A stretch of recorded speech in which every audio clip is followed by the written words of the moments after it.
Qu'a-t-il fait? Que pense-t-il ne pas avoir fait? Quel héritage laisse-t-il à son successeur? Face à face spécial gouvernement, ce lundi 15 février, après le journal de 19h. Je reçois Jean-Lucien Boussa Tongba, ministre du Commerce extérieur. Exportation, donc production locale. Importation, contrôle de qualité, zone de libre-échange, AGOA. Quels sont les résultats de la gouvernance Boussa à la tête du ministère du Commerce extérieur? Monsieur Jean-Lucien Boussa, bonjour. Bonjour. Je vais vous demander aussi ce que vous pensez ne pas avoir été en mesure de faire, ce que vous auriez voulu faire mieux. Je vais aussi vous poser la question de savoir si votre ministère mérite de rester tel qu'il est ou peut-il être notamment jumelé avec le ministère de l'économie. Beaucoup de questions pour faire votre bilan 1 an et demi plus tard. Qu'est-ce que Jean-Lucien Boussa Tongba a fait à la tête du ministère du Commerce extérieur? C'est ma première question. Merci Christian pour l'invitation. Je suis l'homme le plus heureux parce que ça me permet de pouvoir dire à la population congolaise ce que j'ai fait à la tête du ministère du Commerce extérieur pendant les 15 mois qui viennent de se passer. Qu'est-ce qu'on peut dire?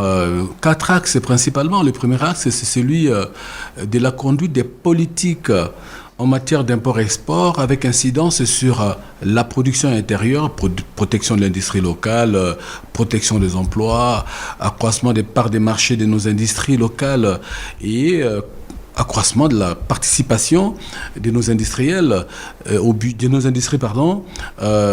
produit intérieur brut, donc au budget de l'État. Donc ça, c'était la première question. Et là-dessus, je dois avouer que peut-être on va y arriver.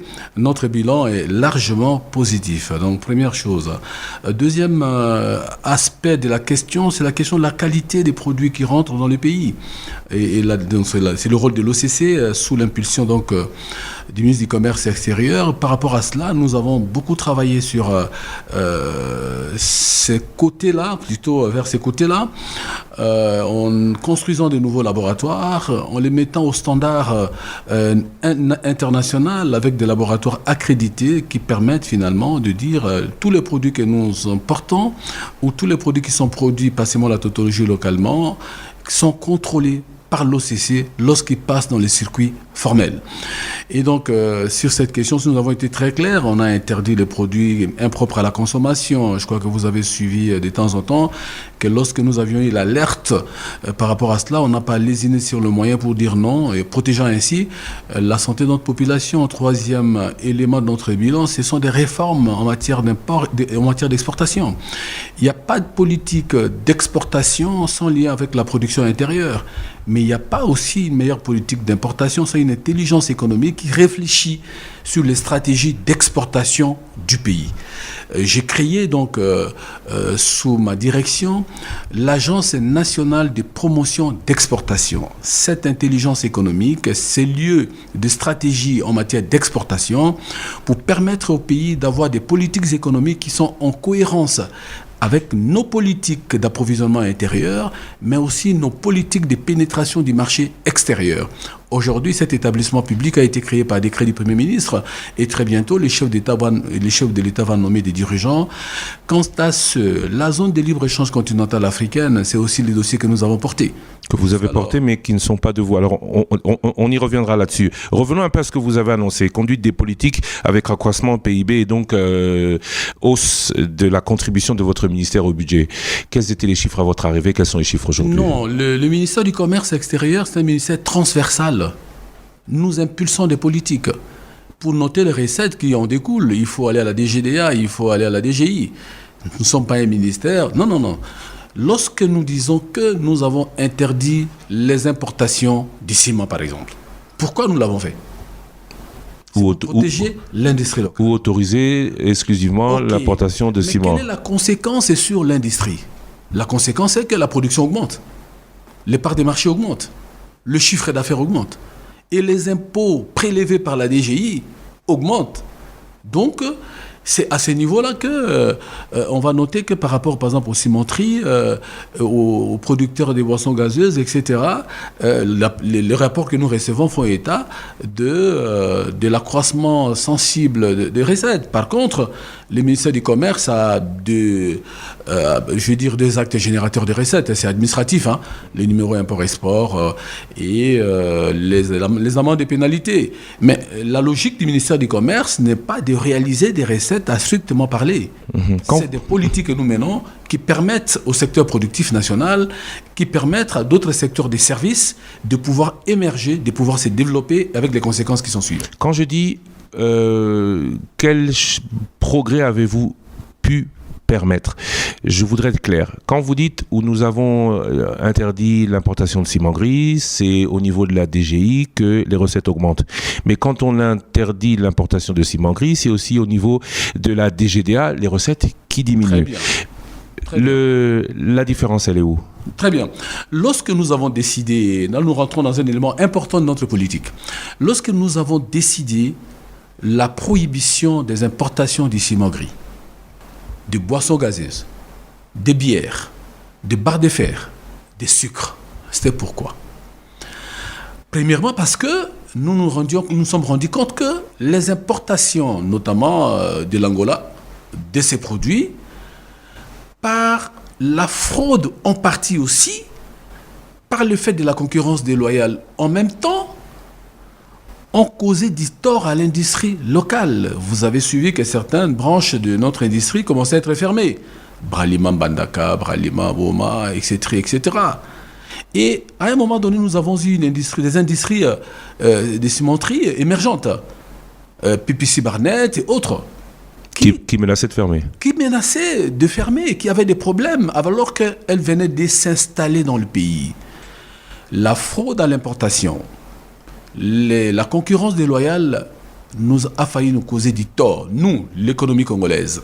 Il a fallu une mesure radicale. C'était laquelle il fallait avoir le courage de cela. L'interdiction, la prohibition carrément d'importation de ces produits. Qu'est-ce qu'on y a gagné, oui. Conséquence. Aujourd'hui, ces industries existent. Ils n'ont pas été donc... Le fait les conséquences qui auraient dû être celle de la fermeture ou de la réduction de l'activité de ces industries, avec comme conséquence la réduction des emplois, la diminution du chiffre d'affaires et par conséquent la diminution de la contribution à la charge de l'État et au PIB, nous avons préservé cela au minimum. Au maximum, nous avons obtenu... Rappelez-vous, lorsque je prenais ces mesures, le ciment qui rentrait par la fraude coûtait $5 à Lufu. Alors que le ciment dans la ville de Kinshasa était à $11. Quel préjudice pour nos industriels. Et surtout, une explication à expliquer comment le ciment importé coûte moins cher que le ciment produit. Non, c'était la fraude. Parce que le coût de production en Angola est de $7. On ne peut pas comprendre qu'il soit vendu au Congo à $4. Il y avait du dumping sur notre marché. Du dumping et ça détruisait notre industrie locale. Il a fallu une mesure radicale. Nous l'avons prise. Qu'est-ce que nous avons gagné? Mais avant d'en arriver, j'ai posé des conditions aux industriels. J'ai dit, OK, moi je vous protège en tant qu'État. Parce que c'est vrai, il y a les importations frauduleuses. C'est vrai aussi, il y a un phénomène qui s'est développé au niveau entre l'Angola et la RDC. C'est que le taux d'échange, le taux d'échange en Angola est fixe. Le Kwanza est fixe, oui. Est fixe. Le change Kwanza-dollar est déterminé par l'autorité. Et l'accès au dollar est difficile par les opérateurs économiques en Angola. Il faut passer par l'État.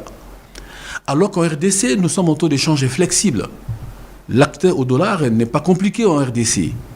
Mais qu'est-ce qui s'est passé? Il s'est développé une espèce de spéculation par rapport au dollar où les hommes d'affaires angolais déversaient du ciment pour avoir du dollar. De fer, les boissons au Congo, à Lufu simplement, pour réponctionner nos dollars. Et lorsqu'ils échangeaient ces dollars en Kwanza, ils avaient beaucoup plus d'argent. Ils avaient des marges bénéficiaires, mais nous voyons nos dollars quitter le pays avec comme conséquence au niveau macroéconomique, au niveau de la stabilité monétaire, on perdait quand même quelques dollars qui pouvaient nous permettre de pouvoir sauver notre marché. Et donc, en prenant ces mesures, je disais que nos industriels ont vu les parts des marchés s'accroître. De toutes parts, le risque des fermetures a été complètement évité. Et je donne quelque chose de simple. Savez-vous que la boisson Kuka qui entrait massivement dans le pays ici, qui était consommée par toute la population, regardez bien sur notre marché, ça n'existait pas. Et je disais donc, en prenant cette mesure, j'ai posé 4 conditions aux industriels. La première, que nous ayons une offre ininterrompue, pour éviter la spéculation à venir et le contre-coup sur les autres secteurs d'activité. Vous avez des doutes à ce sujet-là?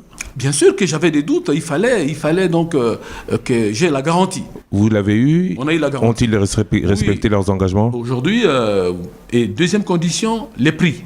J'ai dit il faut amorcer une phase de baisse des prix pour finalement atteindre la moyenne des pays africains pour les produits similaires. Et vous avez vu, par exemple, pour les ciments, le sac de ciment de 50 kg, qui était à $11 à la date de la prise de mesure, est arrivé à $9 américains. Donc $2 de plus par rapport à ça, c'est énorme lorsqu'on connaît les quantités de ciments qui sont vendus. Mais les challenges restent entiers. Il faut davantage travailler pour que les prix baissent de plus en plus. Mais là, c'est aussi la responsabilité de l'État, avec sa fiscalité, avec les taxes, etc. À ce propos, juste une petite question. On a parlé on a suspendu la TVA pour les produits de première nécessité pendant la période Covid. On s'est bien rendu compte que la République démocratique du Congo était le seul pays dans la sous-région à la pratiquer. Au niveau du commerce extérieur, est-ce qu'on ne plaide pas pour une suppression de cette TVA pour les produits de première nécessité afin que les produits congolais soient plus compétitifs? Non, moi, en tant que ministre du Commerce extérieur, je réunis ici le débat, je plaide pour une fiscalité alléchante. Je plaide pour une fiscalité réduite. C'est-à-dire? Non, c'est-à-dire... En français, oui, parce que TVA sur les produits de matière première, sur les produits de première nécessité n'existe pas dans la sous-région. J'en arrive. Je plaide pour une fiscalité incitative à la production intérieure. C'est la production qui tient l'économie et non la fiscalité qui tient l'économie. Donc ça, c'est très clair. Je suis aussi de ceux qui considèrent que notre fiscalité doit s'arrimer à la moyenne de ce qui se pratique par les pays concurrents, en particulier les pays voisins. On ne peut pas avoir une fiscalité qui ne soit pas compétitive. Lorsqu'au Congo-Brazzaville, lorsqu'en Angola, lorsque ici et là, tel impôt n'existait pas, surtout lorsqu'il s'agit du secteur productif, nous ne pouvons pas nous permettre le luxe de pouvoir avoir une fiscalité dans ces domaines. Par rapport à la TVA, mais c'est vrai, pour faire face aux effets négatifs de la Covid-19, le gouvernement a dû prendre quelques mesures que je soutiens. Totalement. Mais je pense aussi que le gouvernement a décidé qu'une réforme de la TVA soit mise en place. C'est aussi pour permettre de prendre en considération tous ces éléments-là. Mais je voudrais revenir sur les conditions que j'ai posées aux industriels. La troisième condition. La troisième condition était de nous assurer de la qualité du produit qui entre au Congo. Les ciments angolais, le ciment, je prends là où on les produit, en Afrique centrale, les ciments du Congo-Brazzaville, les ciments du Congo-Kinshasa doivent avoir une qualité supérieure ou égale à celui produit par les voisins. Notre ciment était de moins bonne qualité? Non, c'était une condition. Et nous avons fait vérifier la qualité de notre ciment par l'OCC, notre ciment est le meilleur. Il n'y a pas de problème là-dessus pour rassurer le consommateur congolais et ne pas justifier le fait des importations à travers les pays voisins. Et la quatrième condition, c'était la pénétration du marché intérieur congolais. Rappelez-vous que lorsque nous prenons cette mesure dans les Kasaï, les sacs de ciment coûtent $45-50. À l'Équateur, à Guémena, on était à 35-40. À Kisangani, $35, etc. On me dit même qu'à certains endroits, c'était $100. J'ai dit non. Quel est le problème? Parce qu'au niveau, l'offre n'est pas suffisante et n'atteint pas les marchés intérieurs. Les Congolais de Mbuji-Mayi, les Congolais de Kisangani et de Guémena, ce sont les Congolais qui sont égaux. Il faut leur donner la même chance de développement, d'amélioration du bien-être. Aujourd'hui, vous pouvez appeler au téléphone, vous avez du ciment à Kisangani à $12, vous avez du ciment à Guémena à $12-13. Les produits sur place ou les importent pour Pipici par net? Ça vient de Kinshasa. Et les produits importés pénétraient le marché intérieur aussi dans les provinces mieux que celui produit en République démocratique du Congo? Oui, mais bon, vous savez, l'homme économique est rationnel. Lorsqu'il n'a pas ce qu'il veut, il cherche où il peut trouver. Mais c'est clair. Donc nous étions dans une situation où les produits, les ciments, particulièrement à l'ouest du pays, étaient en partie importés, en partie produits localement. Or, la capacité de nos industries aujourd'hui est tellement forte que nous sommes capables de faire face à la demande intérieure de manière substantielle. Par contre, à l'est du pays... C'est ma question. Ouais, à l'est alors que le Rwanda, la Tanzanie, l'Ouganda, les productions ou les produits sont un peu moins chers, comment ça se passe chez nous? Non, à l'est du pays, puisqu'on n'a pas une symétrie à l'est du pays, aujourd'hui on vient d'en avoir une dans le Lualaba à Kolwezi, mais dans la capacité de 800 000 tonnes, c'est peu. Là, c'est inférieur par rapport... Enfin, c'est quelque chose, mais ce n'est pas suffisant par rapport à la demande de la partie est du pays, qui est très dynamique au plan économique. Dans le Kivu aussi, il y a une cimenterie qui est là, mais qui ne produit pas suffisamment. Donc, l'insuffisance de l'offre à ces niveaux nous contraint à importer. Il faut importer, on n'a pas de choix. Importer n'est pas une mauvaise chose. Donc à l'Est, il est possible d'importer, et la politique ou la conduite des politiques avec accroissement du PIB que vous vantez tant pour l'Ouest, vous n'avez pas réussi à la mettre en marche à l'Est. C'est des questions économiques réelles, c'est pas de la théorie ni de l'utopie. Oui, mais les questions économiques, si la demande est aussi forte à l'Est ou plus forte à l'Est qu'à l'Ouest, c'est que ce qui se construit à l'Ouest peut se construire à l'Est. Mais non, je dis ceci, les cimenteries sont l'œuvre du privé, mais sous l'impulsion de l'État, agent économique, mais aussi de l'État régulateur. Maintenant, les constats lorsque nous arrivons, une industrie ne se construit pas en un jour. C'est un processus. La preuve, c'est que pendant ces temps, on a eu une industrie, une cimenterie à l'Est, dans le Lualaba, qui réduit déjà à ce niveau le volume des importations du ciment dans cette partie du pays.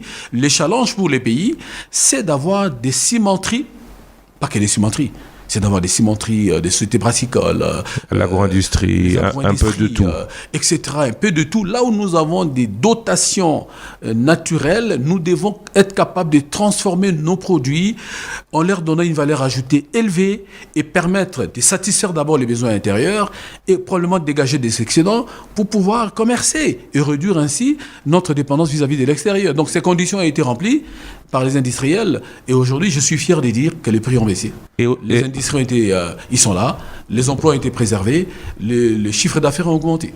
Mais il y a encore des gros pans de l'industrie et de la production qui ne sont pas encore nantis. Absolument. C'est à la fois un défi et c'est en même temps l'occasion pour les pouvoirs publics d'avoir une politique économique cohérente fondée sur les développements productifs.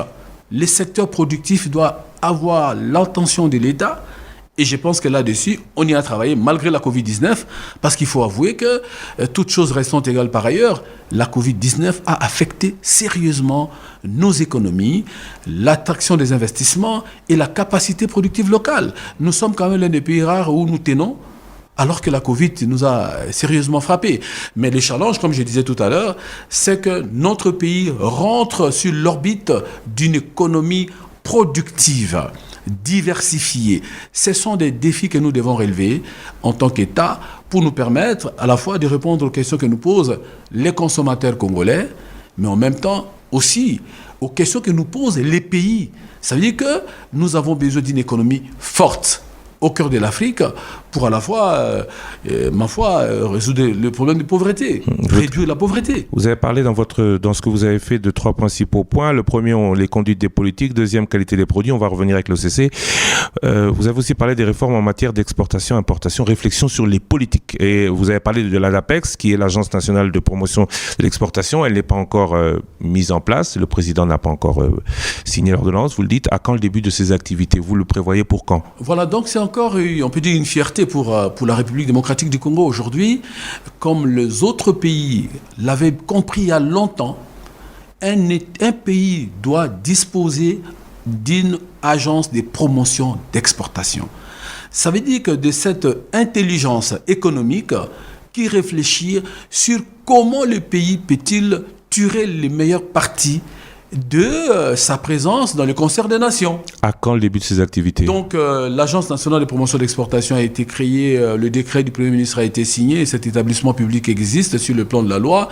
Et donc, très bientôt, et je pense, je ne maîtrise pas l'agenda du chef de l'État, mais le chef de l'État est suffisamment déterminé à pouvoir nommer les mandataires publics de cette agence pour que son travail commence à se réaliser. Quel résultat vous en attendez? Je pense que ça ne va pas trop traîner. Quel résultat en attendez-vous? J'attends que l'Agence nationale de promotion d'exportation puisse aider le pays à identifier les marchés porteurs.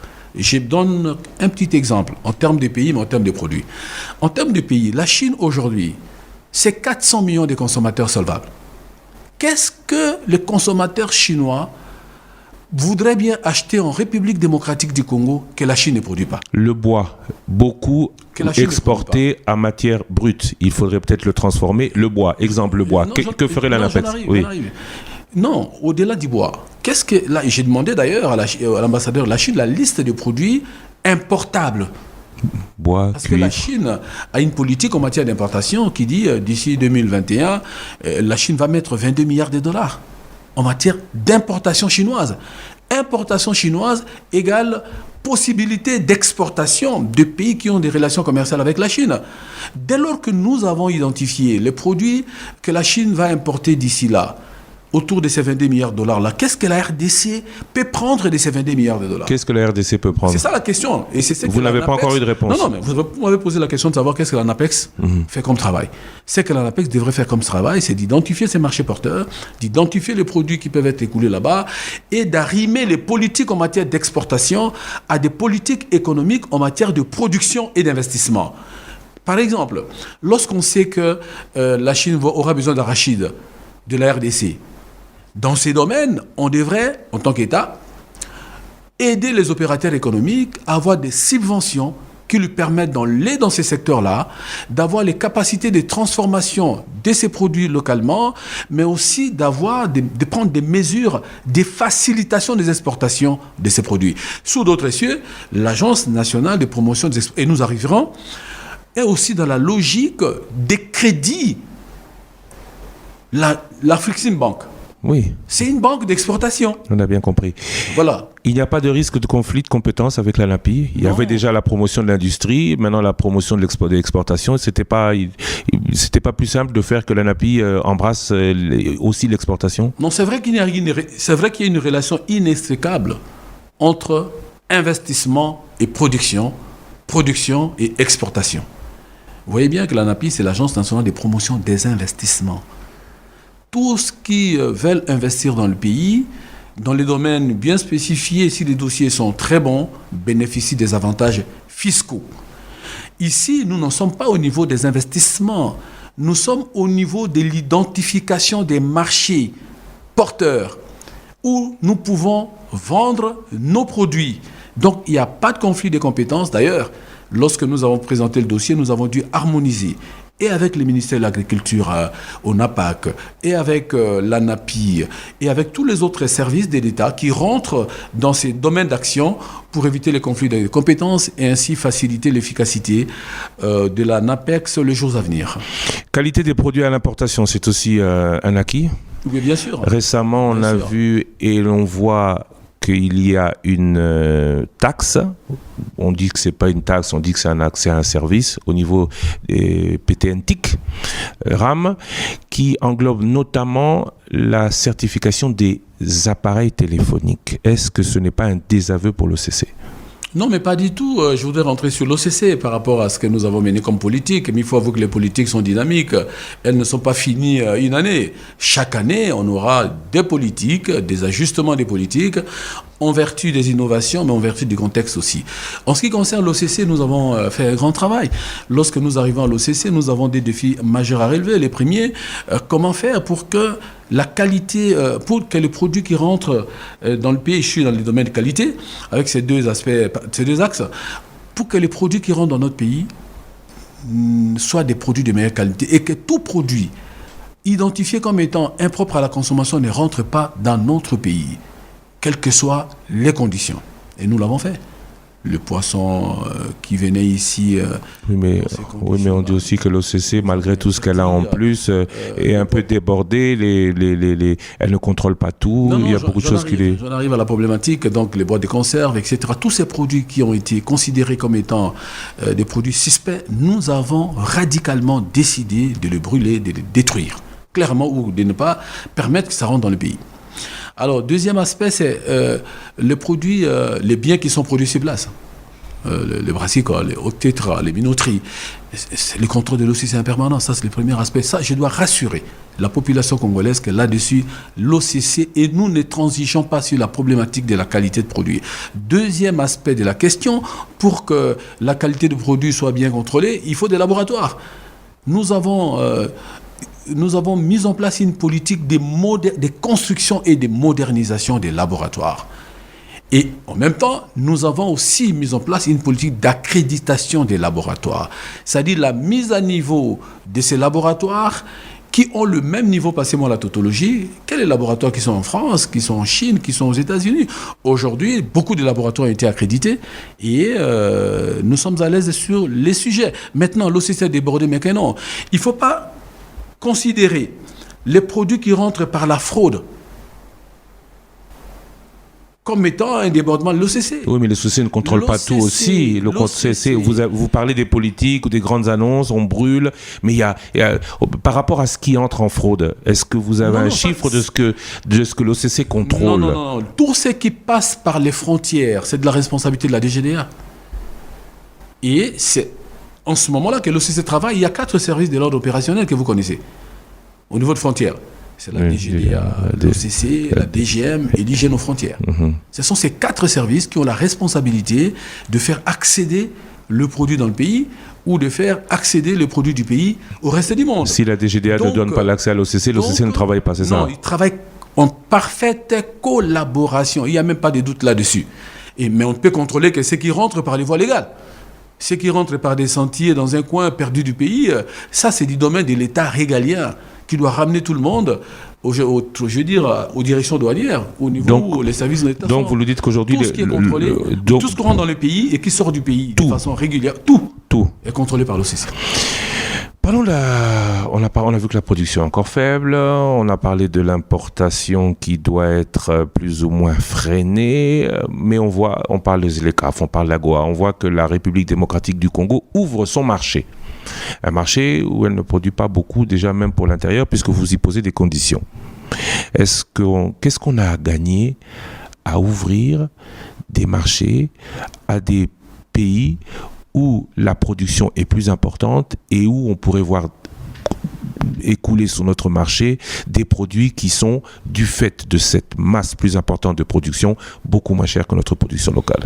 Mais d'abord, simplement, la zone de libre-échange continentale africaine, c'est un accord commercial préférentiel entre les États africains qui se sont donné réciproquement le droit de ne pas payer le droit des douanes pour des produits d'origine africaine. Je voulais que ça soit clair là-dessus. Maintenant, est-ce que les États africains échangent? Mais oui, même au moment où nous sommes en train de parler à Lufu, à Kasumbalesa, à Mahagi, à Aru, à la petite barrière de Goma et partout, à Zongo, les échanges sont là. Oui, mais ils sont monnayés, les échanges. Non, les échanges sont là. Donc, les libres-échanges n'est pas que nous étions dans une situation fermée et maintenant on vient d'ouvrir le marché africain. Le marché africain existe depuis toujours. Aujourd'hui, on vient de lever les droits de douane. Voilà, on vient de dire ça. Hier, on échangeait certes, mais l'État congolais se retrouvait un peu dans ces échanges. Aujourd'hui, on dit l'État congolais n'a plus rien. Non, j'en arrive. Et donc aujourd'hui, le constat qui a été fait par les pays africains, c'est que les échanges intra-africains représentent 17% seulement. La part de l'Afrique dans le commerce international représente 3% seulement. Très très faible. La part de la RDC, 0,07%. Ah, quand même. Or, le commerce est l'un des leviers de la croissance économique, de la réduction de la pauvreté et du développement des nations. Ça s'est démontré depuis des temps immémoriaux. Pourquoi ne pas utiliser ces leviers? Pourquoi l'Afrique n'utiliserait pas ces leviers pour la croissance africaine? Et donc, partant, la croissance du commerce intra-africain et la croissance du commerce mondial. La croissance africaine ou la croissance de certains pays africains? Non, je Depuis parle de le début de l'émission, on ne fait que parler du Simangri qui vient de l'Est. Là, la problématique ne se pose pas, mais du Simangri angolais. Aujourd'hui, ce ciment-gris angolais peut donc réinonder le marché congolais. Non, j'en arrive. Comme ça, non, je réponds aux premières questions que vous avez soulevées qui sont importantes. Qu'est-ce que nous y gagnons? Qu'est-ce que nous apportons? C'est dans la même veine. Quelle est l'incidence par rapport à notre puisqu'on ne produit pas. À nos recettes fiscales? Non, nous produisons. Le commerce est l'un des leviers de la croissance. Il ne faut pas attendre que les autres avancent des 1000 pas pour commencer le premier pas. Je suis désolé. Nous devons apprendre à prendre des risques. Mais des risques calculés. Alors, est-ce que nous avons des produits que nous échangeons avec les pays africains? Mais oui, je peux citer. Non, nous avons des produits que nous exportons. Lesquels? Nous avons 6049 lignes tarifaires. Ça veut dire 6049 articles que nous pouvons échanger, documents DGDA. Nous pouvons ou que nous échangeons? Non, pour quel volume? On est dans un potentiel. Pour quel volume en dollars? Contre combien de lignes budgétaires à l'importation? Non, on a 6049 lignes. 6049 lignes tarifaires, ça veut dire 6049 produits qu'on peut échanger. Ça veut dire qu'il faut puiser dans ces potentiels pour les développer et échanger. Mais dans la réalité, on peut citer quelques produits qu'on exporte rapidement. On exporte des cacao, on exporte les caoutchoucs, on exporte les cafés, on exporte les quinquina, on exporte toute la panoplie des produits miniers, etc., etc. Nous exportons, mais ce n'est pas suffisant, il faut travailler. Les exportations, et vous avez bien posé une question tout à l'heure, il faut une base économique élargie. Il faut une économie diversifiée, il faut une économie qui transforme les matières premières en produits finis. Mais c'était là ma question, monsieur le ministre. Voilà. Nous devons encore travailler. Ça veut dire que nous n'avons pas encore travaillé. Nous travaillons, nous y travaillons. Mais pourquoi y avoir adhéré avant d'avoir travaillé? Le résultat, on sera inondé et ceux qui auraient éventuellement voulu travailler se diront c'est pas la peine parce qu'à ce coup-là, j'arriverai pas. Non, pas du tout. Pas du tout. Nous avons des produits que nous exportons déjà. Mais nous avons un potentiel exportable encore important qu'il faut exploiter. Maintenant, nous avons ouvert les marchés. Est-ce que nos marchés vont être inondés? Mais attends, dans les conditions actuelles de droits des douanes payés par les uns et les autres, mais nous commerçons. Mais la question que je voudrais que les auditeurs retiennent, si nos 9 pays voisins bénéficient des tarifs préférentiels en matière de douane, ça veut dire qu'ils ont démantelé les obstacles tarifaires. Si nos partenaires économiques principaux en Afrique, l'Afrique du Sud, l'Ouganda, la Zambie, le Rwanda, etc., ils échangent sur base de cet accord avec des droits de douane réduits ou démantelés complètement, qu'est-ce qui va se passer dans le pays, chez nous, alors que nous n'acceptons pas cela? Nous aurons des produits en République démocratique du Congo qui seront affectés négativement de ces droits de douane. Ça veut simplement dire que le Congo va être le pays le plus cher. Deuxième élément, sur le plan de l'investissement, vous savez que nous importons des intrants comme aussi des équipements, autant que d'autres pays africains aussi importent des intrants et des biens d'équipement. Mais lorsque ces pays-là échangent à des droits de douane préférentiels, ils importeront des équipements productifs à des prix réduits. Et nous, on aura des équipements productifs incorporant le droit des douanes. Ça veut dire que nous rendons notre économie moins compétitive. Le danger est de ne pas être là lorsque nos partenaires sont là et tous nos voisins sont là. Le pays sera le plus cher de l'Afrique centrale et nos économies vont être complètement démolies. Au niveau africain, ZLECAf, au niveau, on va dire, avec les États-Unis, l'AGOA, là, c'est encore pire. Ils vont nous inonder. Déjà, donc, les pertes des recettes douanières avec la ZLECAf sont minimes. Alors, minimes, elles seront compensées par les recettes d'impôts. Par rapport à l'AGOA, mais c'est un marché préférentiel important où les pays africains subsahariens peuvent exporter aux États-Unis. Y compris la RDC, peuvent exporter aux États-Unis. Qu'est-ce qu'on va exporter là-bas? Qu'est-ce qu'on va exporter là-bas? Je vais vous donner des chiffres pour permettre combien c'est important.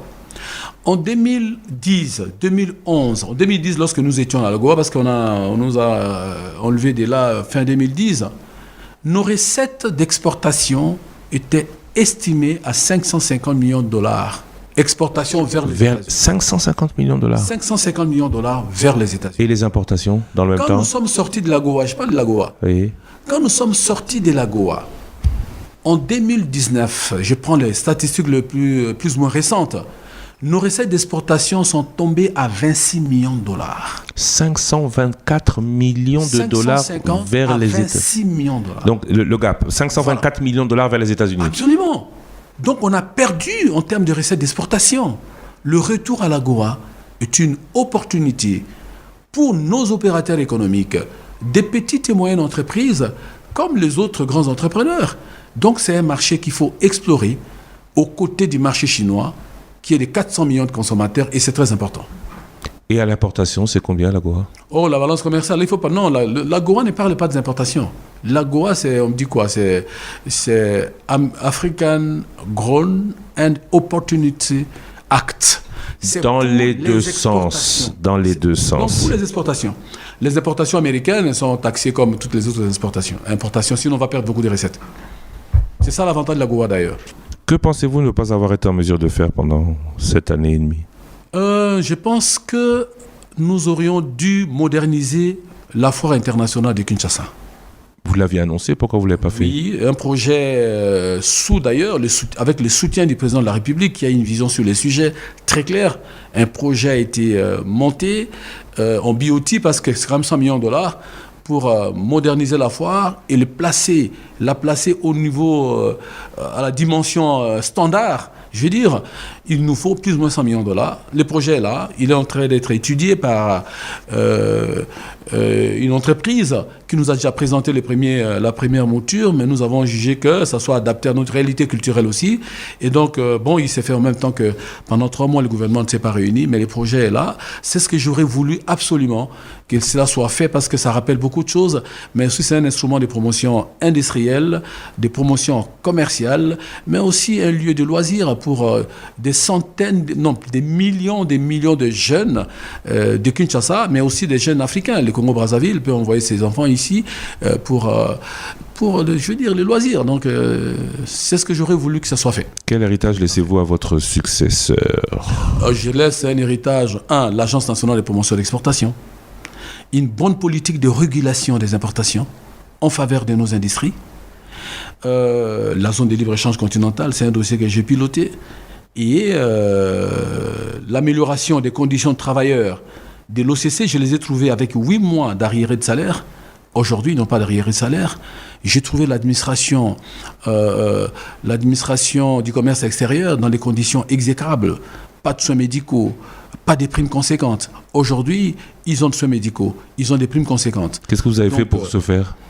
J'ai trouvé des ressources.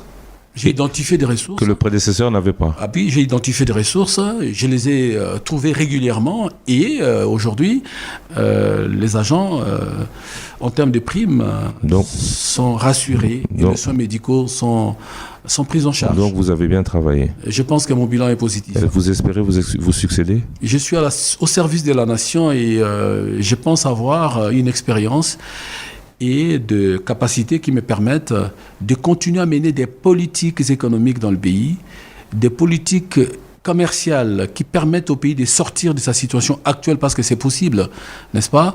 Et donc, partout où les devoirs de l'État m'appellera, je vais travailler. Vous restez aussi disponible au cas où tel n'était pas le cas pour le ministère du Commerce extérieur? Je suis un économiste de formation.